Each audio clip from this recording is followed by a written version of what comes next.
Hey everybody. Okay, so listen, here at the Williamsons, we are now underway, literally cleaning and changing and fixing and doing a lot of things in our household.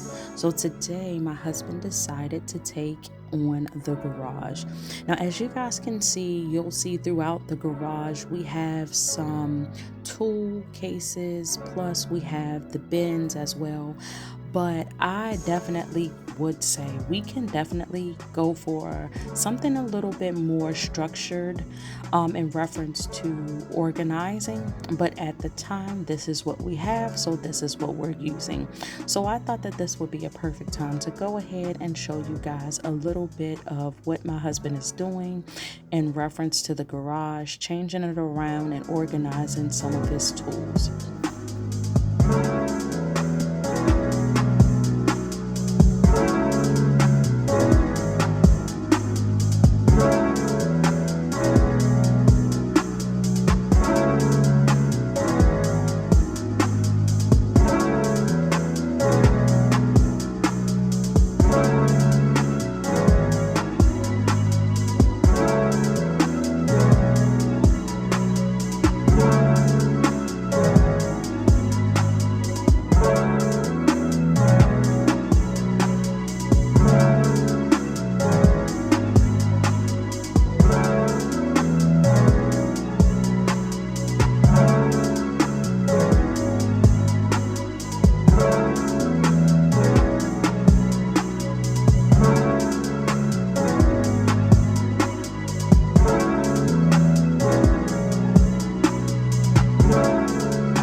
I'm not sure if I ever had the chance or the opportunity to tell you guys exactly what my husband does. He's a master plumber, plus, in addition to that, he is a master of many trades. So he has done remodeling, he's done new builds, so on and so forth. It's so much to name. He can definitely tell you guys a little bit more about his credentials. If you are interested, you could definitely comment down below. But with that being said, this is one of the reasons why my husband has so many tools. Number one, as a master plumber, he has to have so many things because it's a broad range of different jobs that he has, so on and so forth. Of course, we're going to have things as well, and in reference to tools, we're going to have tools as well for all of the different things that he does at our home as well. So with that being said, it's so many tools that he has, and right now this is his current organization. So he definitely said he wants to do a little bit more. We are currently parking in the garage as well, so one side of the garage, he's dedicated it to strictly his tools, and the other side is going to be for our parking. Now, when it comes down to the containers or the bins that he has, a lot of them he got from Home Depot or from Lowe's. In reference to his tools, if you have any interest in wanting to know about a particular tool or a particular equipment, go ahead and comment that below, because my husband does not mind talking to you about that equipment or that particular tool, because he has a lot of tools as you can see here. But with that being said, we're also taking on our outdoors. So as you can see, he's also starting to store all of the outdoor equipment on the wall on the side where the lockers are, if that makes sense. So he has a section that is for the car, which means anything that he needs to work on the car. But then he has a section for all of the yard work stuff, and then we have another section for all of our extra food. So as you can see here in the video, we do have a deep freezer that is outside, which is a chest freezer. We have two of them. We have a big one on the left side, a smaller one on the right side, and then we also have a stand-up freezer that holds our waters for our water machine, and then we have another fridge that is a fridge and a freezer duo. So with that being said, that whole side, it is definitely I guess multi-purposed, if that's what you want to call it. But the organization that I feel my husband did is really good. He feels like we can do a little bit more, but in reference to what he did today, I feel like he did an awesome job. We do still have some things that are still packed up, because you guys, we have a lot of decor. I know my husband said that we are probably going to do a yard sale probably next year at the earliest, or late summer, maybe early August. I'm not exactly sure, but we have so much extra decor that we could keep, but why not go ahead and be a blessing to someone else? So with that being said, I hope that you guys enjoyed this quick cleanup. I know it was a short video, but yet it may be long compared to some, but I'm sure that someone who's interested in getting to see the organization of a garage would definitely enjoy this video. So yet again, thank you guys so much for watching. We are always honored for your love and your support. We thank everyone who liked, who commented, and who subscribed to our channel. We appreciate every single comment. We do respond to every comment, so we are not one of those channels who don't respond and you gotta have a certain, no, we're gonna respond. So if you leave us a comment, definitely look out for our response. Now, if it's something disrespectful, something we don't like, we will delete and block you, because it's just as simple as that. We believe in peace over here. We believe in encouragement, motivation, and keeping people inspired does consist of keeping a positive atmosphere. So if you have a comment, question, definitely comment it below and we'll get back to you. So with that being said, you're gonna go ahead and you're gonna enjoy this walkthrough of me showing you a snippet of some of the things that my husband organized.